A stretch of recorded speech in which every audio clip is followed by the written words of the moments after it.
Congress MP Chamala Kiran Kumar Reddy మీడియాతో మాట్లాడుతున్నారు. ఇప్పుడు లైవ్ చూద్దాం. రాష్ట్రానికి మనం అధికారంలోకి వచ్చినాం. వాటన్నిటిని కూడా ఆర్థిక శాఖ మంత్రిగా అన్ని పరిష్కారం చేసుకుంటూ ఇటు మెస్ ఛార్జీల కానించి మొదలు పెడితే ఇటు రైతు రుణమాఫీ నుంచి అన్ని అంశాలల్లో ఇటు 200 యూనిట్ల కరెంటు సిలిండరు ఇట్లా అన్ని కార్యక్రమాలు ఇచ్చిన వాగ్దానాలు కూడా నెరవేర్చుకుంటూ ఎంత కష్టం ఉన్నా కానీ వాటన్నిటిని అధిగమించి ముందుకు పోతున్నాం. ముఖ్యంగా నిన్న కేటీఆర్ గారు రాత్రి రాహుల్ గాంధీ గారికి ఉత్తరం రాసిన విషయం మీరు అందరూ చూసిర్రు. ఇది ఆశాస్పదం. ఎందుకంటే వాళ్ళ నాయన ఫామ్ హౌస్లో వండుకుంటే వాళ్ళ నాయనని బయటికి తీసుకొచ్చి అసెంబ్లీకి ఎల్లప్పటికీ మీ ఎమ్మటుండి మళ్ళీ గెలిచే ప్రయత్నమే చేస్తామని తెలియజేస్తున్నాం. ఇవాళ కేటీఆర్కి ఏం తెలుసు? అసలు గవర్నమెంట్ తెలంగాణ ఇచ్చేటప్పుడు కేటీఆర్కి అసలు తెలియదు. నేను అప్పుడు సెంట్రల్ మినిస్టర్గా ఉన్నా. మేము తెలంగాణ కొరకు పోరాటం చేసినాం. తెలంగాణ ఇచ్చింది సోనియా గాంధీ గారు. ఇవాళ ఇప్పుడు ఇంతకుముందు మా కిరణ్ అన్న చెప్పినట్టు 60,000 కోట్ల రూపాయలు అప్పులు కట్టుకుంటా వాళ్ళు చేసినది ఆయన ఫామ్ హౌస్ నుంచి ముందుకు వచ్చి చెప్పమని కేటీఆర్కి ఏం తెలుసు అండి తెలంగాణ గురించి? నా ముందు మాట్లాడమనండి. మా సీఎం గారు కాదు, మా ముందు వచ్చి మాట్లాడమనండి కేటీఆర్ గారికి. వారికి ఏం తెలుసు? మేము ఇస్తున్నాం ఇవాళ బోనస్, ఇవాళ రైతులకు కలకలలాడుతున్నారు, ఇవాళ మెస్ ఛార్జెస్, పిల్లలందరూ కూడా హాస్టల్లో ఉన్న పిల్లలందరూ కూడా హ్యాపీగా ఉన్నారు. ఇవాళ మేము బోనస్ ఇస్తే ఇవాళ కింటాకు దాదాపుగా 5 ఎకరాలు అయితే 55,000 60,000 వాళ్ళకి డబ్బులు పడుతున్నాయి వాళ్ళ అకౌంట్లో ఇమ్మీడియట్లీగా. మేము కింటాకు 500 రూపాయలు బోనస్గా ఇస్తున్నాం. కాబట్టి రైతులందరూ హ్యాపీగా ఉన్నారు. మళ్ళీ 10 కిలోలు అంతకుముందు వాళ్ళు కటింగ్ పెట్టేవాళ్ళు, ఆ 10 కిలోలు కూడా మేము ఇవాళ కటింగ్ పెట్టడం లేదు. ఇవాళ రైతులు హ్యాపీగా ఉన్నారు, విద్యార్థులు హ్యాపీగా ఉన్నారు, ఎస్టీ ఎస్సీలు అందరూ కూడా హ్యాపీగా ఉన్నారు. ఇవాళ మా సీఎంను మీరేమో అనుకుంటున్నారు? కాంగ్రెస్ ప్రభుత్వం 15 సంవత్సరాలు పరిపాలిస్తాం.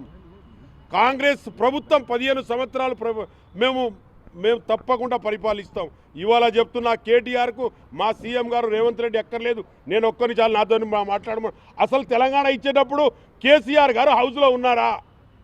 తెలంగాణ ఎంపీలు కొట్లాడితే తెలంగాణ వచ్చింది, సోనియా గాంధీ ఇస్తే తెలంగాణ వచ్చింది.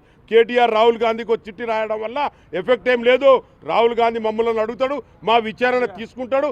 ఆ విచారణలో ఆయనకేం చెప్పాలో మేము అది చెప్తాం. వాళ్ళు చేసే మూర్ఖత్వం, ఎంత అప్పులు చేసిండు ఈ రాజ్యాన్ని, ఈ దేశానికి, తెలంగాణ దేశానికి బిచ్చగదిలా పట్టిస్తే దాన్ని తీసుకొస్తున్నాం మేము ఇలా.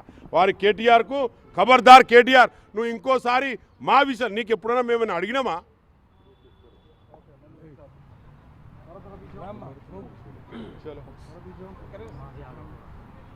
ఈరోజు డిప్యూటీ సీఎం గారితో 1 ఇయర్ కంప్లీట్ అయిన సందర్భంగా ఎంపీలందరితో పిలిచి బ్రేక్ఫాస్ట్ మీటింగ్ పెట్టడం జరిగింది. దాంట్లో రాష్ట్రంలో ఉన్న ఆర్థిక పరిస్థితులు, మన బీఆర్ఎస్ ప్రభుత్వం చేసినటువంటి అప్పులకి ఇప్పటివరకు ఈ సంవత్సరంలో 64,000 కోట్ల రూపాయలు మరి కాంగ్రెస్ ప్రభుత్వం కట్టవలసి వచ్చిందని చెప్పడం జరిగింది. లెక్కలతో సహా చెప్పాడు. అంటే ఈ రాష్ట్రాన్ని అప్పుల పాలు చేసి ఇచ్చినటువంటి బీఆర్ఎస్ పార్టీ కేటీఆర్కి రాహుల్ గాంధీ గారికి మాట్లాడితే ఒక లెటర్ రాయటం అనేది మేము తీవ్రంగా ఎంపీలు ఖండిస్తున్నాము. మీకేం సంబంధం అసలు రాహుల్ గాంధీతోని ప్రైమ్ మినిస్టర్ గారు, డిప్యూటీ సీఎం గారు, మేము అందరం కలిసి మాట్లాడతాం. మా పార్టీ ఎల్ఓపి ఆయన. మీరెవరు రాసేది? మీరేదేమన్నా రాసుకుంటే కేసీఆర్ గారికి రాయండి, మీ పార్టీ అధ్యక్షుడికి. మేము ఇట్లే ఉంటే మేమంతా ఎంపీలు కలిసి మా ప్రభుత్వంలో జరుగుతున్న కార్యక్రమాలు, మీరు చేస్తున్నటువంటి తప్పుడు పనులు అన్నీ కూడా ఈ 2-3 రోజుల్లో కేసీఆర్ గారికి మేము లెటర్ రాస్తాం. ఈ కేటీఆర్ ఏం చేయాలో తెలియక మాట్లాడితే రాహుల్ గాంధీ గారికి లెటర్ రాస్తున్నాడని. ఈ ప్రభుత్వం మొత్తం ఎమ్మెల్యేలని ప్రజాప్రతినిధులను కలుపుకొని ప్రజాప్రభుత్వాన్ని నడపాలనే ఉద్దేశంతోనే ఈరోజు మీటింగ్ జరిగింది. ఈరోజు ముఖ్యమంత్రి గారు వస్తున్నారు. 4-5 మినిస్టర్లు కలవటానికి ప్రయత్నం చేస్తున్నారు. ఇవాళ రేపు ఫైనాన్స్ మినిస్టర్ని, ఇవాళ సాయంత్రం 7 గంటలకి మన ఎడ్యుకేషన్ మినిస్టర్ని ఇవాళ 7 గంటలకు కలుస్తున్నారు. రేపు ఫైనాన్స్ మినిస్టర్ కలుస్తారు. ఈ మధ్యలో ఇంకా 3-4 మినిస్టర్ని రాష్ట్రానికి కావాల్సిన నిధుల కోసం ఇంతకుముందు ఎప్పుడు బీఆర్ఎస్ ప్రభుత్వం చేయనటువంటి పనులన్నీ వాళ్ళ కాంగ్రెస్ పార్టీ ఫెడరల్ వ్యవస్థను గౌరవించి ప్రధానమంత్రుల్ని మంత్రుల్ని కలిసి రాష్ట్రానికి కావాల్సిన నిధుల కోసం ప్రయత్నం చేస్తుంది. పార్టీ పని కూడా ఉంది కదా.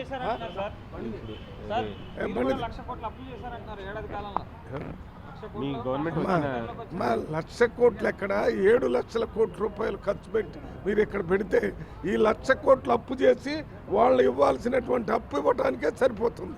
మేమన్నా అభివృద్ధి వడ్డీల మీద కూడా మీరు అదా వాళ్ళు ఇవ్వాల్సిన వడ్డీలు అసలు ఇవ్వడానికే ఈ 1,00,000 కోట్లు సరిపోతుంది.